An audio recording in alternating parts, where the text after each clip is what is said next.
Le laboratoire antidopage français, que nous connaissons tous comme le laboratoire de Châtenay-Malabry, a été créé en 1966, à l'époque où étaient organisés les premiers contrôles antidopage en France. Il a ensuite intégré l'Agence française de lutte contre le dopage à la création de celle-ci en 2006.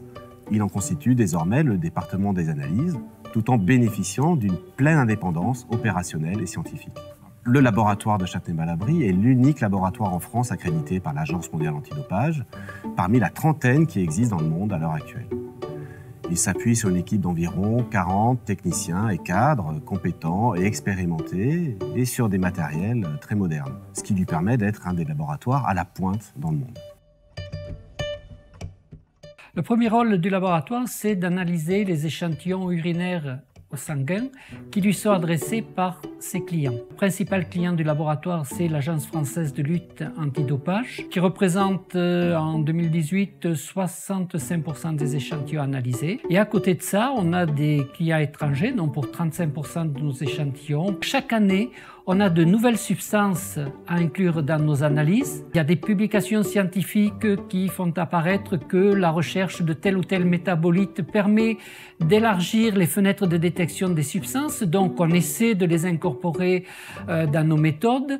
Donc, tout ça, ça s'appelle du développement. Ça prend énormément de temps dans le laboratoire, mais c'est une nécessité pour rester performant. Le directeur s'occupe également des projets de recherche, des projets qui sont menés très souvent en collaboration avec des équipes universitaires ou autres équipes scientifiques, CNRS, CEA, etc.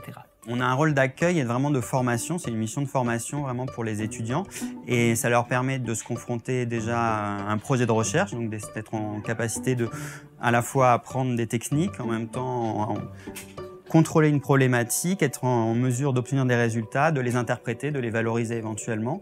Donc ça, c'est vraiment une mission importante pour les étudiants. En même temps, nous, ça nous sert aussi puisque c'est des travaux qui se font sur les problématiques antidopage et donc sur l'idée d'aller vers des choses nouvelles ou des choses qu'on puisse apporter à la lutte antidopage. J'avais commencé à travailler sur l'EPO avant de me présenter à ce laboratoire. Je suis arrivée et très rapidement, on m'a demandé de continuer mon travail sur l'EPO, sur la détection de l'EPO. À l'époque, l'EPO n'existait même pas sur la liste des substances interdites. Elle a été ajoutée à la liste des substances interdites en 1990 par le CIO, puisque c'était à la fois dangereux pour la santé et que cela augmentait les performances. Mais à cette époque-là, les laboratoires n'avaient aucun moyen de la détecter. Et ce n'est qu'en 2000 que le test a été prêt à fonctionner. Et ensuite, lorsque le test a été au point, notre laboratoire a enseigné cette méthode aux autres laboratoires antidopage répartis dans le monde. Aujourd'hui, nous nous apprêtons à ouvrir une nouvelle page pour le laboratoire, dans la perspective des Jeux Olympiques et Paralympiques de 2024, qui demandent des capacités renforcées, mais surtout dans le cadre d'une stratégie de développement du laboratoire à moyen et long terme. Il s'agit d'une part d'améliorer ses conditions de fonctionnement grâce à des locaux et des infrastructures plus adaptées, et d'autre part de donner une nouvelle impulsion à ses activités de développement et de recherche en l'insérant dans un environnement scientifique favorable.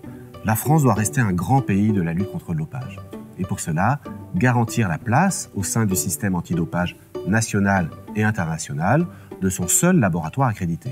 Dans cette optique, l'État et l'AFLD ont soutenu le projet du directeur du laboratoire, le professeur Michel Audran, de relocaliser le laboratoire sur le campus d'Orsay de l'Université Paris-Sud.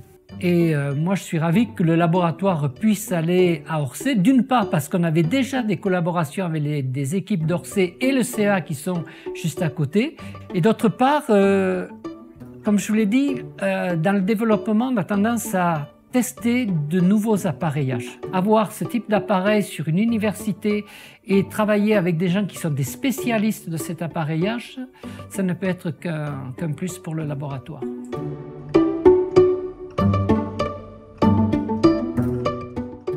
Le fait que l'AFLD ait choisi de rejoindre l'environnement de l'université Paris-Saclay est une excellente nouvelle et, à notre sens, un très bon choix. Cette université Paris-Saclay verra le jour le 1er janvier 2020. Concernant l'activité directe du laboratoire de l'AFLD, nous avons recensé une dizaine d'unités de recherche universitaires. Cela représente environ 600 chercheurs et enseignants-chercheurs. L'activité scientifique de l'université Paris-Saclay devrait lui permettre d'être dans le top 20 des universités, l'un des classements les plus réputés qui est le classement de Shanghai. Et évidemment, par les synergies qui vont pouvoir être créées progressivement en termes de publication, en termes d'intégration de doctorants, le laboratoire de l'AFLD aura probablement sa part à prendre dans l'excellence scientifique et la reconnaissance internationale de l'Université Paris-Saclay. Compte tenu des travaux de rénovation à réaliser, le laboratoire déménagera au premier semestre 2023, de manière à être pleinement opérationnel pour la Coupe du monde de rugby, et évidemment pour les Jeux olympiques et paralympiques de Paris en 2024. D'ici là, la AFLD aura passé le témoin, puisque le laboratoire devra être organiquement séparé de l'agence à l'horizon de 2022. Nous travaillons tous, AFLD, ministère, université, pour mettre le laboratoire en situation de poursuivre son développement, de renforcer son rayonnement international et de relever les défis à venir de la lutte contre le dopage. Il s'agit d'une nouvelle étape dans une longue histoire.